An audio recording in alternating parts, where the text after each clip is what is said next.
James, a lot of talk this offseason about Micah's progression at linebacker through 2 games. Where do things stand with him and where he's kind of come from last year? Yeah, I think he's obviously further ahead.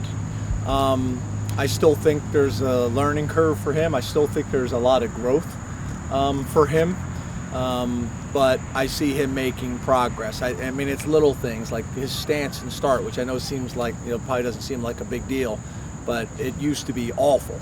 And he's in a much better football position now, which allows him to be more efficient with all the things that he does.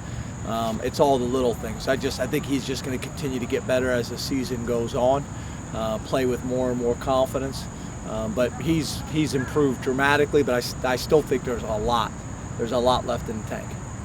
James, have you seen Sean Clifford and KJ Hamler's relationship grow since Sean was named the starting quarterback? No, I wouldn't say that. I mean, they were tight through the recruiting process. They were tight while he was here. I mean, obviously they have to be on the same page now, and they did that all spring and all summer. But I wouldn't say it's like different now that he's been named the starter. James, where are you with your running back rotation? Is this going to be something where you continue to try to work through the 4 guys all season long, or do you hope to zero in on maybe a couple of them?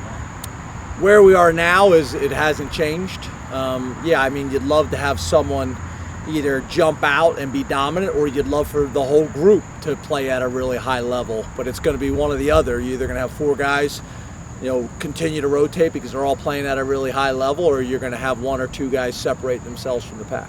Do you think there's any more tolerance among running backs now, just based on what we kind of know about the physical totals of this game, that other guys are maybe getting carries, taking that load off of them? Or? I guess I'm a little bit different than that. That's the narrative that's out there, and I get it. The game is safer than it's ever been.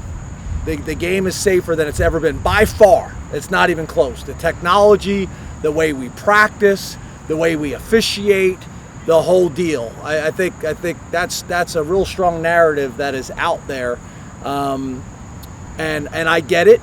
But yeah, to your point, yeah, I think there's a lot that went on with Miles that I think early on that Miles thought was a negative that probably was a positive for him, in the long run. But I also believe that the game is safer than it's ever been. I mean, I could list out 15 changes, no two-a-days, very little tackling and contact going on.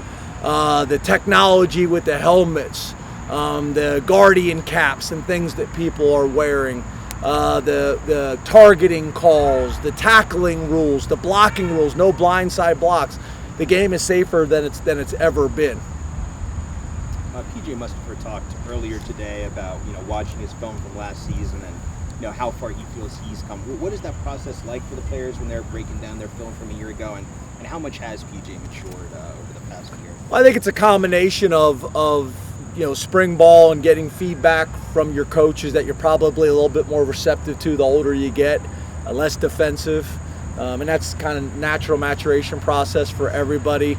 They have a different perspective after now playing and understand what it takes. Then going through the summer, then going through training camp. It's guys just getting older and more mature and having better perspective because now they've played and it hasn't been the first time doing it. So, it's all of it. It's kind of like I talked to you guys about guys just being a year older. That's a part of it. Right now, Stout's doing a great job for us. Is it that he's come to Penn State and Penn State is just so much better than his last place? Or is it maybe it's just a year older? There's all those things that I think factor into it. I think PJ's a really good example of that. He played as a freshman on the defensive line, which is hard to do.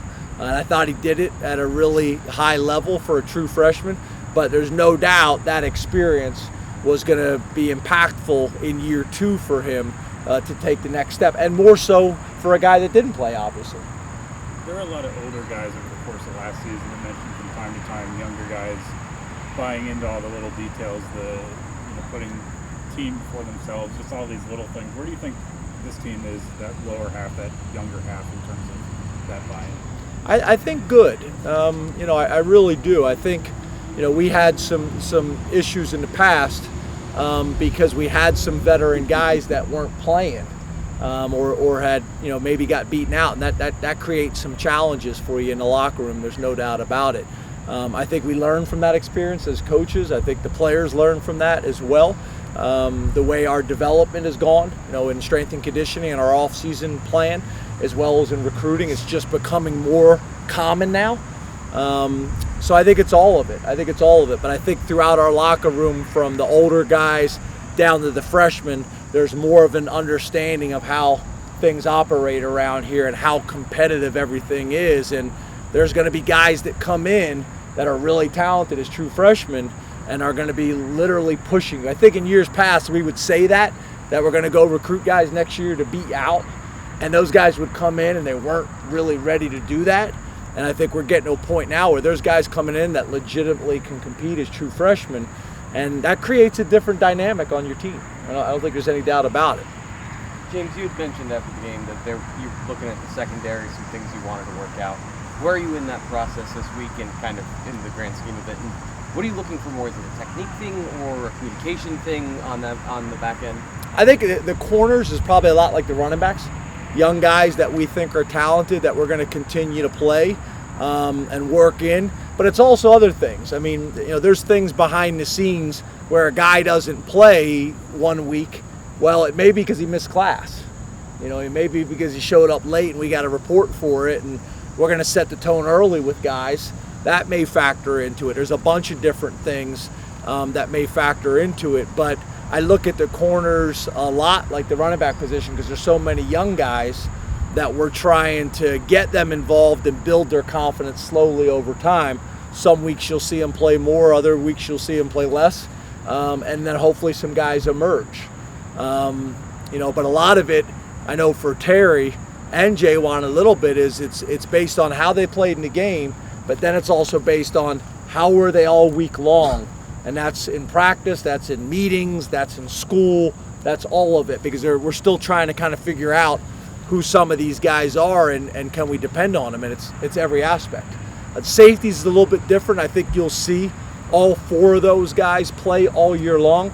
And again, I think what you see there is you see competition with veterans.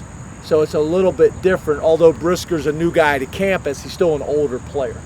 Does that make sense? Mm-hmm. James, regarding your running back situation, do you go into the games with a predetermined schedule for who's going to get their reps when?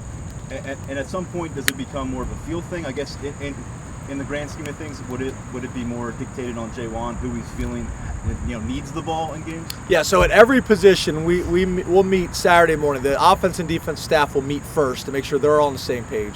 And Saturday morning, we will meet and we'll go over what the rotation is.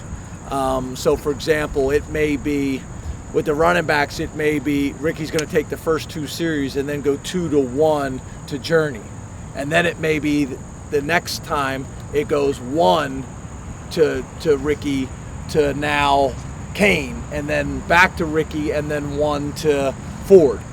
And that may be how we're going into it to start, but then as the game goes, if someone's hot, we'll go with the hot hand.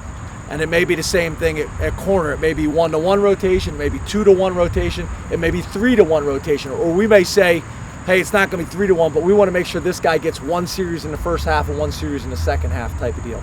And every position and every guy is different based on how much of a gap we think there is between the first unit and the second unit, if that makes sense. How much does that schedule, I guess, for those guys depend on how guys are practicing at this point in the season leading into the game, or how much is it kind of scheme based on what you guys want to do? Yeah, I think if I'm understanding your question correctly, I think that's what I said. It's all of it. It's how they played the previous week is going to impact.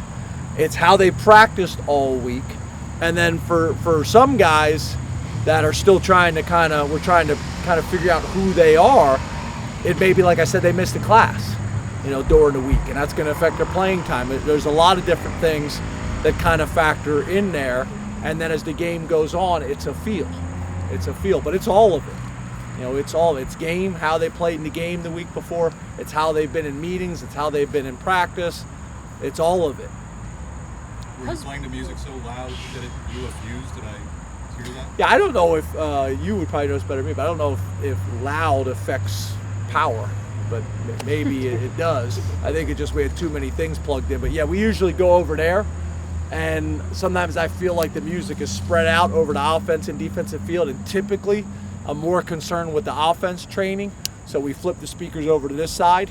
Although it's going to be a home game, we do it all year long. There's some the defense gets is still loud enough that they have to work on their communication, but I want to make sure our offense is very comfortable with handling the noise, because I think if you wait until a game like this, where it could be loud even for our offense, or when we go on the road, it's too late at that point to try to train for it and prepare.